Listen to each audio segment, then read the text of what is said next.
Hey, what up, everybody? This is Stevie Breach coming to you. In this video, I promise you that I don't think I'm hot tickets over here. Just the sun is very bad in my eyes. I put up the sun divider and everything like that. But basically, I wanted to have my eyes open for this video instead of squinting and not being able to see anything in the world.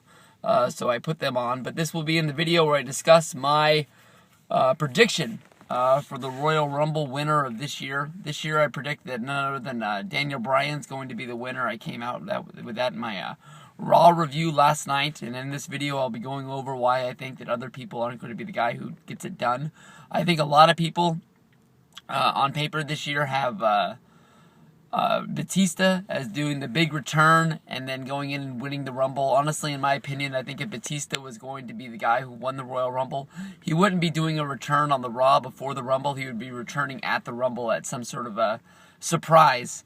I think that they would have kept that under wraps. I know that people had heard in the air that Batista had been coming back, but honestly, Batista coming back was a rumor for at least 2 years now. I can remember people thinking that Batista was going to come back at WrestleMania 28, which turned out to be Brock Lesnar.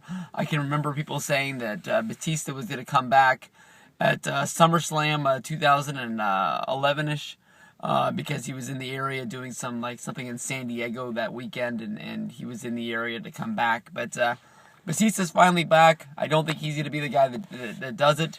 There's rumors in the air that Sheamus could be making a surprise return where he comes back as a heel and he could win it. I don't think that Sheamus is going to be the guy to do it. Honestly, I think that Sheamus is the guy who sort of won me over. But in my mind, I don't think of him as a big main event guy for the WWE. Only a few guys have won 2 Royal Rumbles in their life, and only one guy's won 3. With 2, I can think of off the top of my head, Shawn Michaels. I can think of Hulk Hogan. Stone Cold Steve Austin, of course, is the only guy to win 3, and I don't think they're going to put Sheamus in that league with those other guys. Nobody else off the top of my head is really popping out as a big Royal Rumble surprise, and I can't really think of anybody other than CM Punk, who has a shot to win this deal. Punk, who really sort of, I guess you can say, sort of took a backstage role with WWE this year. Of course, he held the WWE Championship beginning of the year. He drops it to The Rock at the Royal Rumble. It's not like he's dropped out of the title picture, but he really has, taken that second tier role. He did a lot of battles, going up against the Shield, of course, with the Survivor Series. He fought Brock Lesnar at SummerSlam. He did take 2 months off after WrestleMania after losing to The Undertaker. But, if you really wanted to make next year the year of CM Punk, it definitely is a kick in the right direction. Of course, then you could go with more than likely Punk versus whoever the champion is at that time. More than likely, on paper right now, would be Randy Orton, who is the champion now.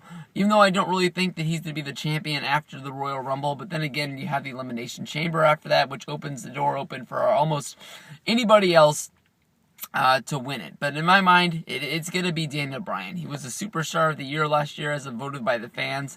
And I know people aren't really going to be with this because of what happened last night on Monday Night Raw. But if you didn't watch my Raw review at the end, I went over it and I said that, just because he joined this group doesn't mean he's a full-fledged member. He could sort of be like that guy, just working him. More than likely, you see a lot of heels join face stables and then turn on them when the time is right for them to get something out of it. You don't really see good guys doing this, but Daniel Bryan knows that basically the WWE has stacked the deck against him. They never wanted him to be WWE champion.